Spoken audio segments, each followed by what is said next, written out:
성경 말씀 보겠습니다. 열왕기하 5장 11절입니다.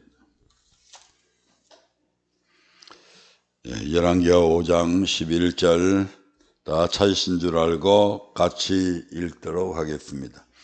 나아만이 노하여 물러가며 가로되 내 생각에는 제가 내게로 나와 서서 그 하나님 여호와의 이름을 부르고 당체 위에 손을 흔들어 문둥병을 고칠까 하였도다. 아멘. 신앙생활은 내 생각을 믿는 것이 아니라 믿는 대상의 말이나 생각을 믿는 것입니다. 따라서 하나님을 믿는 신앙생활은 당연히 하나님의 말씀을 믿고 순종하는 것입니다. 만약에 누군가가 자신의 생각을 믿는다면 그는 그 자신을 믿는 것이지 다른 어떤 신앙의 대상은 실상은 그에게 존재하지 않는 것입니다. 그런데 오늘날 수많은 그리스도인들의 신앙의 모습을 보면 자신의 생각대로 신앙생활하고 있는 모습을 너무나 많이 보게 됩니다. 이런 사람은 그 자신이 자기에게 하나님이 되는 것입니다. 따라서 이들을 가리켜 신앙생활을 하고 있다고 말하는 것은 어불성설입니다. 오늘 본문에 나오는 나아만 또한 마찬가지입니다. 그는 물론 크리스찬이 아닙니다. 그는 아람의 군대 장관으로서 아람 왕의 총애를 받고 있는 인물이었습니다. 하지만 불행하게도 문둥병자였습니다. 이전에 이스라엘을 침공해서 포로로 잡아온 여자아이가 그 집에 있었는데 그가 나아만의 아내 시중을 들다가 어느 날 나아만의 아내에게 이런 말을 합니다. 우리 주인이 사마리아에 있는 선지자 앞에 계셨으면 제가 그 문둥병을 고쳤을 것이라는 말을 하게 됩니다. 이 말을 들은 나아만의 아내가 자기 남편에게 이 말을 전하게 되고 급기야 나아만은 자기 왕에게 윤호를 얻어서 이스라엘 땅으로 가게 되는데 자기 신하 나아만의 문둥병을 고쳐달라는 왕의 친서까지 지참하고 가게 됩니다. 결국 여러 경로를 거쳐서 그는 엘리사가 거주하고 있는 집 문 앞에 당도하게 되는데 이 엘리사 선지자는 나와보지도 않고 그의 시종에게 명해서 나아만에게 이런 말을 전달합니다. 당신은 가서 요단강에 몸을 7번 씻으라. 당신의 살이 여전하여 깨끗하리라는 말만 남기고 이 종이 행하고 사라져버립니다. 이것을 본 나아만이 자존심도 상하고 옆에 따라온 수하들 보기에도 면목도 없고 그래서 화가 머리 끝까지 올라왔습니다. 그러면서 물러가며 하는 말이 바로 오늘 본문의 말씀입니다. 한 번 더 읽어볼까요? 시작. 나아만이 노하여 물러가며 가로되 내 생각에는 제가 내게로 나와서서 그 하나님 여호와의 이름을 부르고 당체 위에 손을 흔들어 문둥병을 고칠까 하였도다. 내 생각에는 엘리사가 직접 나와가지고 그 하나님 여호와의 이름을 부르고 당처 위에 찌그러진 눈, 코, 뭉텅그러진 손을 붙잡고 그 하나님께 구해서 문둥병을 고쳐줄 것이다 이렇게 생각했다는 거죠.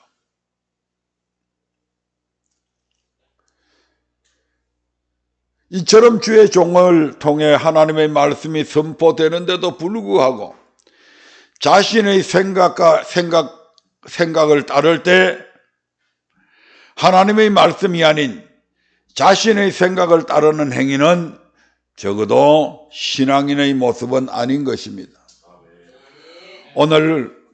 그래서 오늘은 본문의 말씀을 통해 내 생각에는 이라는 제목으로 우리의 생각으로 신앙생활을 하게 되면 그 결과가 어떻게 되는지에 대한 여러 사례들을 살펴보며 하나님께 은혜 나누기를 원합니다. 먼저 오늘 본문에 나오는 나아만의 사례를 더 자세히 살펴보도록 하겠습니다. 열왕기하 5장 11절부터 13절의 말씀입니다. 같이 읽어봅니다.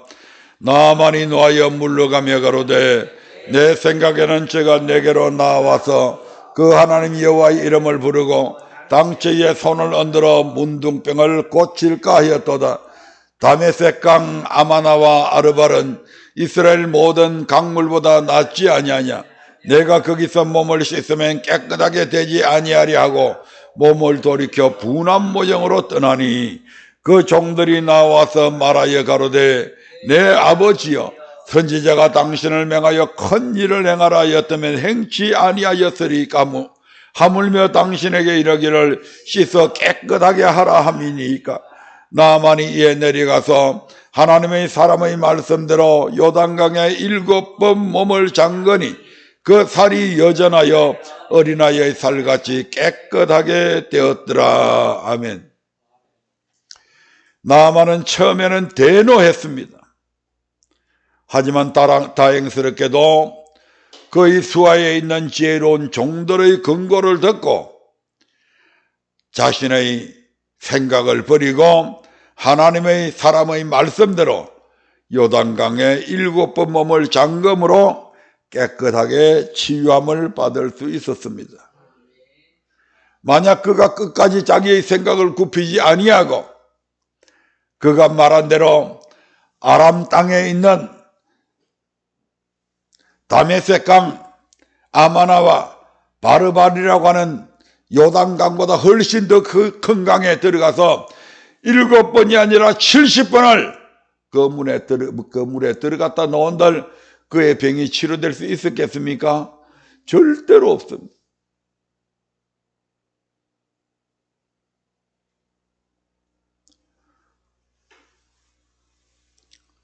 사람들이 똑똑한 것 같으면서도 참 미련스러운 게요. 물론 성이 날 때는 벨소리 다 할 수 있습니다. 그러나 그 성이 차분히 깔아앉고 나서 다시 자기에게 주어진 그런 말들을 자세하게 음미해 보면 자신의 생각이 잘못되었다는 것을 깨달을 수 있을 때가 많이 있다 이 말입니다. 그러면 돌이켜야죠. 그런데 끝까지 고집을 피고 나가면 결국에는 나만이 치료된 것과 반대로 영원히 문둥병으로 그 일생을 마칠 수밖에 없었을 것입니다. 그래서 하나님의 말씀이 주어지면 내 생각을 접어야 된다 이 말이에요. 미련하게 그 생각을 계속 고집하다 보면 결국 엄청난 실패로 때로는 죽음까지도 가는 일들이 허다합니다. 두 번째 사례는 하나님의 말씀이 명령이 주어지는데도 불구하고 그 말씀에 따르지 아니하고 자기 생각을 주장하며 살아간 인물이 있습니다. 바로 이스라엘의 초대왕 사울입니다. 사무엘상 13장 13절부터 14절에 보면 이런 말씀이 있습니다. 시작. 사무엘이 사울에게 이르되 왕이 망령되이 행하였도다. 왕이 왕의 하나님 여호와께서 왕에게 명하신 명령을 지키지 아니하였도다.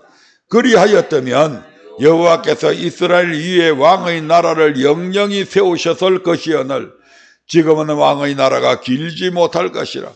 여호와께서 왕에게 명하신 바를 왕이 지키지 아니하였으므로 여호와께서 그 마음에 맞는 사람을 구하여 그 백성의 지도자를 삼으셨느니라 하고,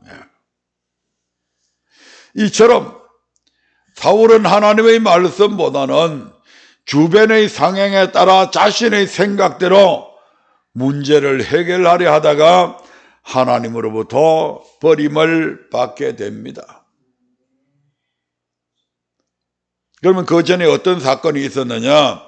13장 8절부터 9절입니다.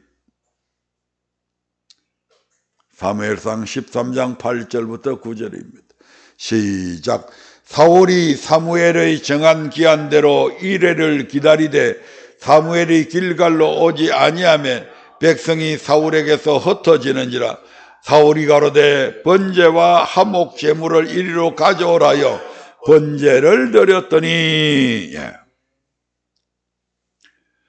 이스라엘과 블레셋이 전쟁을 하게 됩니다. 그 전쟁의 발단은 사울의 아들인 요나단이 먼저 블레셋의 진영을 습격했기 때문에 일어난 사건입니다. 그래서 이 전장의 현장에 사무엘 선지자가 오기로 사울하고 약조를 했습니다. 그런데 약속한 날짜가 지나고 이레를 정한 기한대로 이레를 기다렸는데도 불구하고 사무엘이 길갈로 오지 않았습니다. 그러니까 모였던 백성들이 선지자도 오도 않으니까 전부 다 사울의 곁에서 떠나가게 됩니다. 참으로 위기죠. 그래서 사울은 다급한 마음에 번제와 화목 제물을 이리로 가져오라 해가지고 번제를 드렸다는 얘기입니다. 우리가 잘 아시다시피 하나님께 드리는 모든 제사적 예배는 제사장에게 위임되어 있습니다. 그가 비록 왕이라 할지라도 결단코 제사장의 권위를 변개할 수 없는 이유는 그 권위를 부여하신 분이 하나님이시기 때문입니다. 그러므로 사무엘은 왕이 망령되이 행하였다고 지금 질책하고 있는 것입니다. 물론 주변의 상황이 녹록하지 않은 건 사실입니다. 주변의 상황이 녹록지 않습니다. 왜냐하면 블레셋 군대는 병거가 3만입니다. 병거가 뭐예요? 마차. 그냥 보병 한 사람이 아니고 마차를 타고 있는 그런 그 마차 있잖아요. 그 자체가 병거입니다. 병거에 때로는 두 사람이 탈 수도 있습니다. 그 병거가 자그마치 얼마라고요? 3만 대입니다. 적진을 향해서 병거가 달리게 되면 말이 막 치고 들어가면 그 수레바퀴에 상대 진영이 깨트려지고 삽시간에 뚫히게 되는, 그 당시의 세계에 있어서는 오늘날의 탱크와 같은 그런 무서운 무기입니다. 그런 병거가 3만이나 있습니다. 그 다음에 마병이 6,000명입니다. 말을 타고 싸우는 병사. 그냥 보병하고는 틀리죠. 말 발굽에 상대방이 다칠 수도 있고, 거기다가 말에서 긴 창을 휘두르면 삽시간에 적 몇 명 정도는 한꺼번에 몇 명이 다 죽을 수도 있습니다. 거기다가 블레셋의 백성들, 여기는 백성이라고 표현했지만 군대잖아요. 모래같이 많았습니다. 이에 비해서 이스라엘은 얼마의 군대가 있었느냐면 겨우 3,000명의 군대가 있었습니다. 그 3,000명 군대 중에서 1,000명은 요나단이 지금 거느리고 있고, 길갈에서 사울은 2,000명의 군대를 거느리고 있었는데 사무엘이 오지 않으니까 이 백성들이 전부 다 뿔뿔이 흩어져 갔다 이 말입니다. 그래서 겨우 600명만 남겼습니다. 600명의 군대입니다. 그리고 이스라엘 백성들의 손에는 뭐가 들려 있었느냐 하면 칼이 들려 있었던 게 아닙니다. 이스라엘 백성들은 칼 딱 두 자루밖에 없습니다. 사울왕이 갖고 있는 칼하고 요나단이 갖고 있는 칼 두 자루밖에 없습니다. 나머지는 전부 다 낫이나 그런 것들입니다. 왜냐하면 그 당시에 이스라엘 땅에는 대장장이가 없었습니다. 그래서 낫을 하나 만들려고 해도 블레셋 사람들의 진영에 가가지고 거기서 낫을 만들어 오던 그런 시기였습니다. 그러므로 이 전쟁에서는 하나님의 은혜가 없이는 결코 이길 수 없는 전쟁입니다. 하지만 하나님의 은혜는 내가 조급히 서둔다고 주는 것이 아니다 이 말입니다. 하나님의 말씀에 의지하여 인내하며 순종할 때 주어지는 것입니다. 그럼에도 불구하고 사울은 하나님 앞에 아무나 제사만 드리면 그 은혜를 입을 줄로 생각했다 이 말입니다. 다시 말하면 내 생각에는 제사만 드리면 하나님께서 이 전쟁에서 승리해 줄 것으로 생각하고 제사장에게 위임된 제사를 자기 자신이 집리하는 망령된 짓을 함으로 그의 왕위는 사울의 당대로 끝나고 맙니다. 만약 사울이 그 아들 요나단의 믿음만 가지고 있었어도 그의 왕위는 오랫동안 지속될 수 있었을 것입니다. 사무엘상 14장 6절에 보면 요나단의 신앙은 이런 신앙입니다. 한번 볼까요? 사무엘상 14장 6절입니다. 요나단이 자기 병사 하나만 겉들이고, 왜냐하면 병사 수를 많이 끌고 간다고 해서 이길 수 없는, 왜? 빈손이거든요. 저건 칼과 창을 다 들고 있는데, 요나단이 자기 병기던 소년을 하나 데리고 이제 가면서 하는 얘기입니다. 요나단이 다 같이 읽어봅니다. 요나단이 자기 병기던 소년에게 이르되 우리가 이 할례 없는 자들의 부대에게로 건너가자.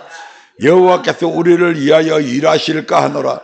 여호와의 구원은 사람이 많고 적음에 달리지 아니하였느니라. 이게 요나단의 신앙입니다. 그래서 병사 하나를 이끌고 요나단이 적진에 쳐들어가서 적을 20여 명을 삽시간에 죽여버리게 되자 그 진영에서 막 소동이 일어나게 되는 겁니다.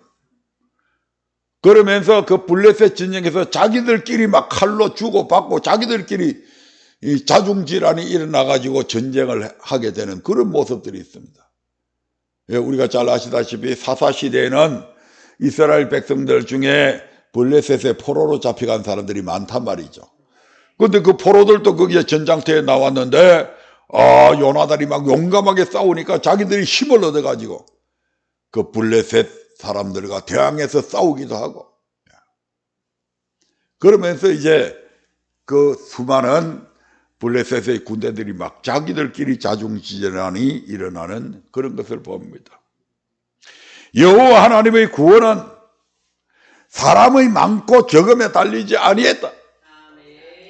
내가 하나님의 말씀에 순종하느냐 안 하느냐에 달려있다 이 말입니다. 내 생각이 아니라 하나님의 말씀에 의지하여 살아가면, 하나님의 말씀에 의지하여 하나님이 가라고 하면 가서 싸우면 이길 수 있다 이 말입니다. 기드온의 300용사도 마찬가지잖아요. 기드온의 300용사들이 적 13만 5천 명을 상대로 싸우잖아요. 450대 1명입니다. 그런데 그때도 하나님은 기드온의 300용사를 통해서 적 13만 5천 명을 다 죽여버리는 일들이 일어나게 되잖아요. 전쟁은 누구에게 속하였다고요? 하나님께 속했다. 여호와의 구원은 사람의 많고 적음에 달리지 아니했다. 하나님의 말씀에 순종하는 믿음의 사람들을 통해서 하나님의 구원은 일어난다 이 말입니다. 세 번째 사례로 우사의 행적을 살펴보도록 하겠습니다. 사무엘하 6장 6절부터 7절의 말씀을 봅니다. 시작. 저희가 나곤의 타작마당에 이르러서는 소들이 띠므로 우사가 손을 들어 하나님의 궤를 붙들었더니 여호와 하나님이 우사의 잘못함을 인하여 진노하사 저를 그곳에서 치시니 제가 거기 하나님의 궤 곁에서 죽으니라. 우사의 잘못함을 인해서. 우사가 뭘 지금 잘못했어요? 예, 손을 들어서 하나님의 계를 붙든 것이 우사의 잘못이다. 예. 하나님의 계는 반드시 뭐 하도록 규례되어 있다? 매도록 규례되어 있습니다. 예. 그러나 우사는 이를 제대로 알지 못하고 다윗이 만들어 온 새 수레에 해녹되어 가지고 계를 실었을 뿐만 아니라 그렇게 싣고 소들이 끌고 가는데 나곤의 타작마당에서 소들이 막 날뛰기 시작합니다. 그러니까 개가 넘어지려고 하니까 자신의 순간적인 생각으로 어떻게 해요? 우우 개를 붙들었다 이 말입니다. 이로 인해 결국 그는 죽음을 당하게 됩니다. 물론 그의 의도는 전혀 악의가 없었음에 틀림이 없습니다. 저라도 아마 그렇게 했을 것입니다. 여러분들도 아마 그렇게 했을 거예요. 이로써 우리가 알 수 있는 것은 아무리 우리가 선의로 했을지라도 하나님의 법을 어기고 하는 그 모든 것은 죄가 된다는 것과 하나님은 이러한 죄악을 결코 용납하지 않으신다는 것입니다. 민수기 4장 15절에 보면 하나님의 계를 어떻게 매야 되는지 자세하게 나와 있습니다. 민수기 4장 15절 말씀 봅니다. 시작. 행진할 때에 아론과 그 아들들이 성소와 성소의 모든 기구 덮기를 필하거든 고핫 자손이 와서 맬 것이라. 그러나 성물은 만지지 말지니 죽을까 하노라. 해막 물건 중에서 이것들은 고핫 자손이 맬 것이요. 아멘. 이스라엘 백성들은 늘 가는 곳마다 파킹할 때는 성막을 짓죠. 떠날 때는 구름이 떠오르면 그때부터 성막을 걷습니다. 그런데 각기 레위 자손 중에서도 각기 그 맡은 역할이 다 있다 이 말입니다. 성막은 다른 또 그 레위 자손 중에서 메고 여기 성소 안에 있는 기구들, 예, 거기에 가장 중요한 것이 뭐죠? 예, 언약궤, 예, 그 다음에 속죄소, 그 다음에 분향단, 이런 떡상, 이런 것들은 성소 안에 있는 거잖아요. 그런데 이것을 만지면 어떻게 돼요? 죽어요. 그래서 그것을 출발할 때는 전부 다 뭘 해야 된다? 덮어야 돼요.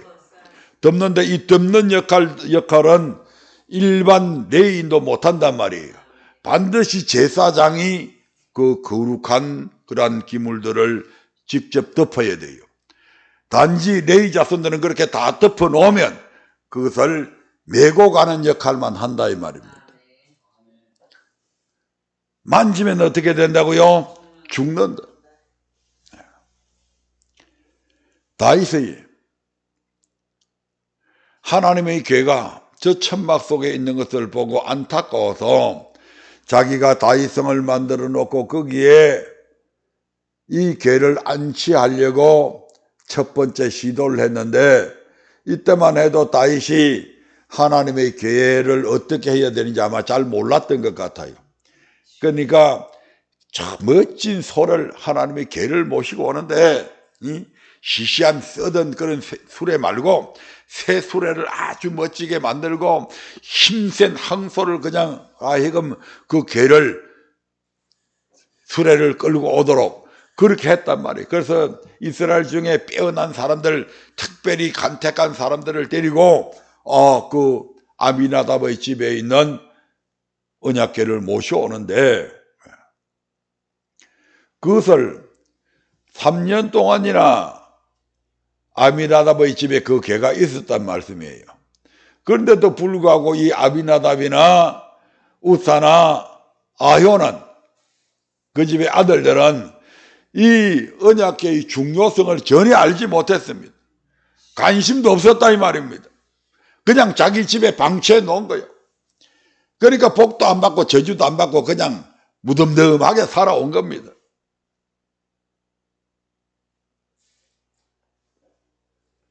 그러다가 그 수레를 이제 다윗이 모셔간다고 그러니까 아이고 맛집에 있어서 귀찮았는데 잘됐다 싶어서 생각도 안 하고 그냥 새 수레에 앞에는 아호가 뒤에는 우사가 끌고 그냥 간 거예요 지금. 그래가 소가 날때 가지고 결국 그것이 개가 땅에 떨어지려고 하자 우사가 붙잡 만짐을 통해서 우사는 그 자리에서 죽고 그날 행사는 무산되었습니다. 그럼 다윗이 그냥 아이고 이건 뭐 재수 없어서 그렇다 이렇게 생각했을까요? 아니란 말이에요. 왜 그랬지? 내가 분명히 좋은 일을 하려고 그랬는데 내가 나쁜 뜻으로 한 게 아닌데 하나님의 계를 갖고 온데 모셔놓으려고 그랬는데 왜 이런 불상사가 일어났지? 다윗이 신앙의 사람이잖아요. 그러니까 겉으로 그런 일들을 안 넘겼다 이 말입니다. 이건 분명한 무슨 원인이 있을 거야. 그래가지고 제사장이나 레위 지파에게 물어봤을 거잖아요. 이걸 자세히 살펴봐라. 왜 이런 일이 생겼는지. 그래서 보니까 개를 어떻게 하게 되어 있더라고요? 매도록 되어 있는 거죠. 그 원인을 알게 된 겁니다. 근데 소문이 그때 이제 들려오는데 아미나답의 집이 아닌 갑자기 막 가다가 중간에 나고네 타정마당에서 그렇게 사건이 일어났으니까 그 개를 어디에 안치했다?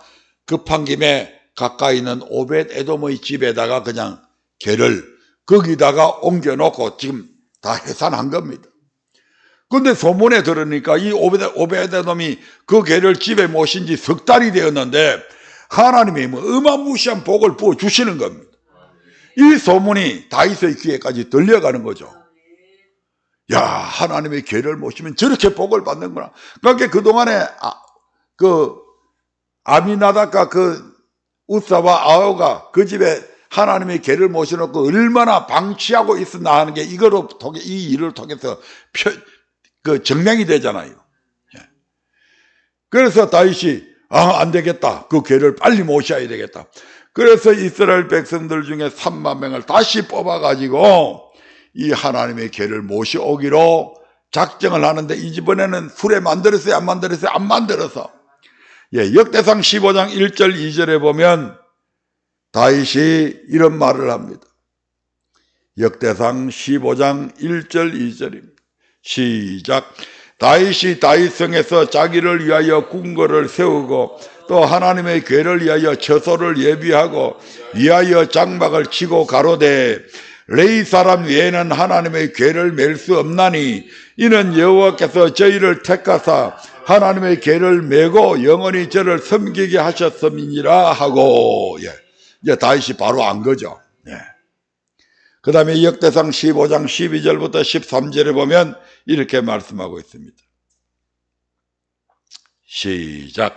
저희에게 이르되 너희는 레위 사람의 족장이니 너희와 너희 형제는 몸을 성결케 하고 내가 예비한 곳으로 이스라엘 하나님 여호와의 궤를 메어 올리라. 전에는 너희가 매지 아니하였으므로 우리 하나님 여호와께서 우리를 충돌하셨나니 이는 우리가 규례대로 저에게 구하지 아니하였음이니라. 그러므로 어떤 경우에도 우리의 생각이 우리를 주도해서는 안 된다 이 말입니다. 오직 하나님의 말씀이 어떠한가를 먼저 자세히 살펴서 행동해야 되는 것입니다. 내 생각에 나는 악한 마음으로 이거 하는 거 아닌데 선한 마음으로 하는데 교회를 위해서 하는데 목사님을 위해서 하는데 성도들을 위해서 하는데 좋은 뜻으로 하는 거잖아요. 아멘. 그러나 무엇 안에서 해야 된다? 하나님의 말씀 안에서 해야 된다 이 말이에요. 나는 지금 급한데 하나님은 지금은 때가 아닐 수도 있단 말씀이죠. 나는 빨리 성전을 건축해야 되는데 하나님은 조금 더 주는 게 더 좋을 때도 있다 이 말입니다. 어린아이가 칼을 달란다고 무조건 엄마가 날카로운 칼 주지는 않잖아요. 너는 아직 멀어서 너는 좀 더 성인이 되어야 그때 돼서 내가 너한테 칼을 줄 거야. 그래서 요리하는 법도 그때 가서 가르쳐 줄 거야. 이렇게 엄마는 생각하고 있잖아요. 애가 조급해 한다고 그래 네가 그렇게 서운하니까 내가 칼 줄게 칼 주는 그런 부모는 친부모 중에는 아마 그런 부모가 아무도 없을 것 같아요. 마지막으로 우시야 왕의 사례를 살펴보며 가르침을 받고자 합니다. 역대하 26장 16절부터 18절입니다. 역대하 26장 16절부터 18절입니다. 시작. 저가 강성하였음에 그 마음이 교만하여 악을 행하여 그 하나님 여호와께 범죄하되 곧 여호와의 전에 들어가서 향단에 분향하리 한지라. 제사장 아사랴가 여호와의 제사장 용맹한 자 80인을 데리고 그 뒤를 따라 들어가서 우시야 왕을 막아 가로되 우시야여 여호와께 분향하는 일이 왕의 할 바가 아니요 오직 분향하기 위하여 구별함을 받은 아론의 자손 제사장의 할 바니 성소에서 나가소서. 왕이 범죄하였으니 하나님 여호와께 영광을 얻지 못하리이다. 아무리 위대한 왕이라 할지라도 그 위대함 또한 하나님이 주시는 것입니다.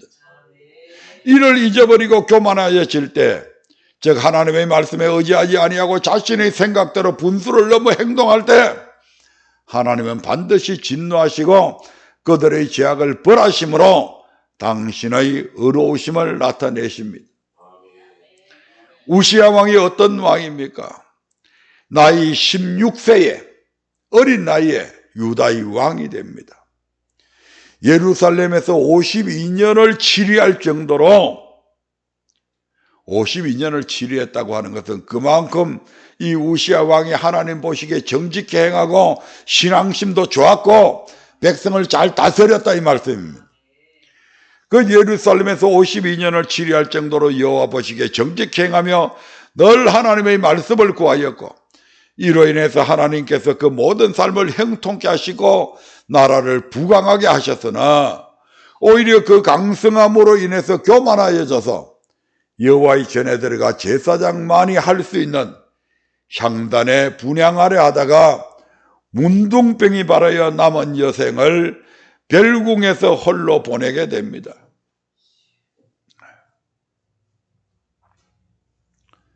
향단에 분향하는 것, 그건 제사장들 몫이죠. 아멘. 레위기 10장에서 이제 처음으로 제사장인 아론의 두 아들들이 첫째 아들, 둘째 아들이 이 직분을 맡았단 말이에요. 향단에 불 붙이는 이 직분을 맡았다. 그러다가 향단에 불을 붙이는데 번제단의 불을 가지고 불을 붙여야 되는데 이 사람들이 무슨 생각에? 자기 생각에, 하나님의 말씀이 아닌 내 생각에 다른 불을 가지고 붙여가지고 거기에 향단에 불 붙이다가 향단에서 그냥 불이 확 나가지고 거슬러 죽어버리잖아요. 그 자리에서. 처음으로 불 붙이는 그날 자신들의 생각대로 그 향단에 불을 붙이려 하다가 그 자리에서 적살해버립니다. 모세도 아여이 실색하고 아론은 더 말할 것도 없고 바로 자기들 큰아들 둘째 아들이 한꺼번에 다 죽었으니까 얼마나 기겁을 했어요. 얼마나 황당했겠어요. 그럼에도 불구하고 그 죽은 자식들을 위해서 눈물 한 방울 흘리지 못하도록 합니다. 하나님은.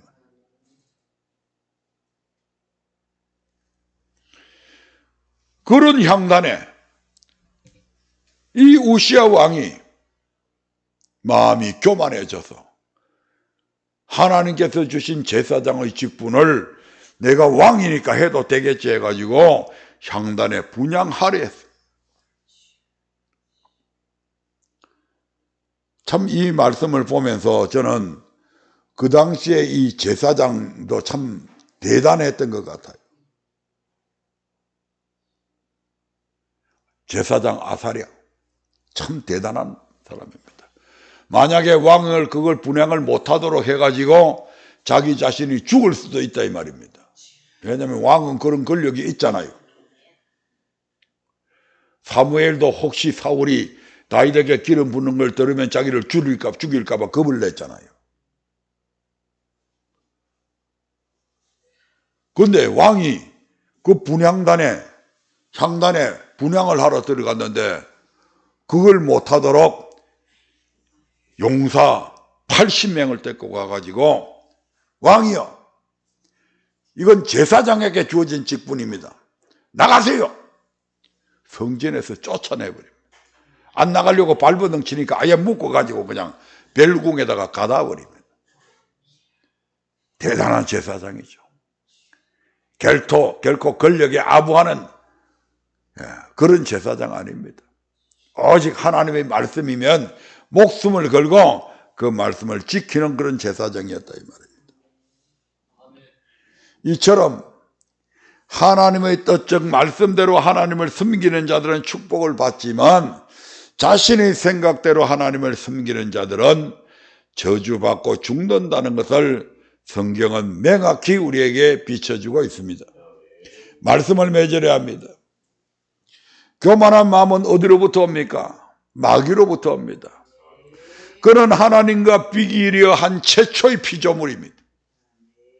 창조주가 아닙니다.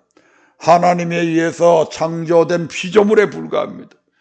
그런 피조물, 수많은 피조물들 중에서 하나님과 비교를 한 최초의 인물이 바로 이 마귀입니다.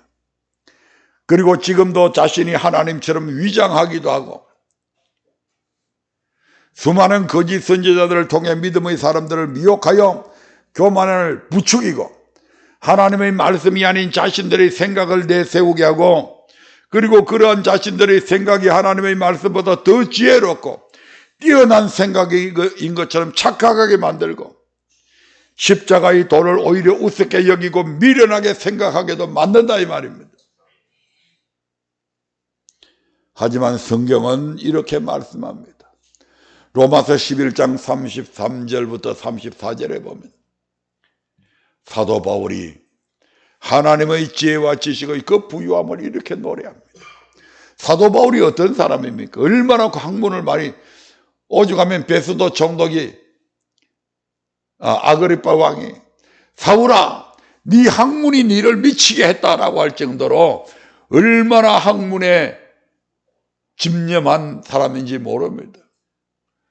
그런 사도 바울이 하나님의 뜻을 알려고 발버둥 치면서 했는데 하나님이 왜 이스라엘 백성들을 끌어버리고 왜 나를 이방인의 사도로 세우셨을까?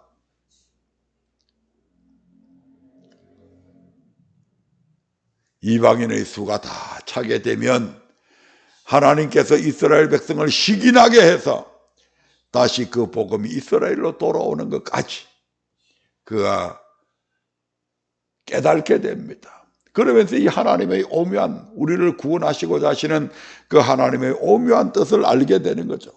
그렇게 이렇게 노래합니다. 같이 읽어볼까요? 깊도다 하나님의 지혜와 지식의 부요하며 그의 판단은 청량치 못할 것이며 그의 길은 찾지 못할 것이로다. 누가 주의 마음을 알았느냐? 누가 그의 모사가 되었느냐? 누가 하나님께 하나님 이건 이렇게 다스리면 좋습니다 하고 그런 깨를 놓는 그런 깨를 하나님 앞에 제공하는 그런 모사가 있냐 이 말입니다. 없어요. 깊도다 하나님의 지혜와 지식의 부유함이요. 이사야 55장 8절부터 9절에서는 이렇게 말씀합니다. 이사야 55장 8절 9절입니다. 시작. 여호와의 말씀에 내 생각은 너희 생각과 다르며 내 길은 너희 길과 달라서 하늘이 땅보다 높은 같이 내 길은 너희 길보다 높으며 내 생각은 너희 생각보다 높으니라. 아멘. 그게 낮은 질 낮은 우리의 생각대로 하지 말고 근시안적인 우리의 생각대로 하지 말고 누구의 생각대로? 하나님의 생각대로 여호와 하나님의 말씀대로 그분만이 완벽한 지혜와 지식의 소유자잖아요. 그래서 전지전능하신 분이라고 우리가 일컬잖아요. 아멘. 그러므로 어떤 상황 속에서도 여러분 앞에 지금 어떤 상황이 도래되어 있는지 저는 일일이 다 알지 못합니다. 그러나 그 어떤 상황 속에서 낭망하지도 말고 좌절하지도 말고 내 생각에 사로잡혀 조급해하지도 말고 하나님의 때를 기다리며 인내하시기를 바랍니다.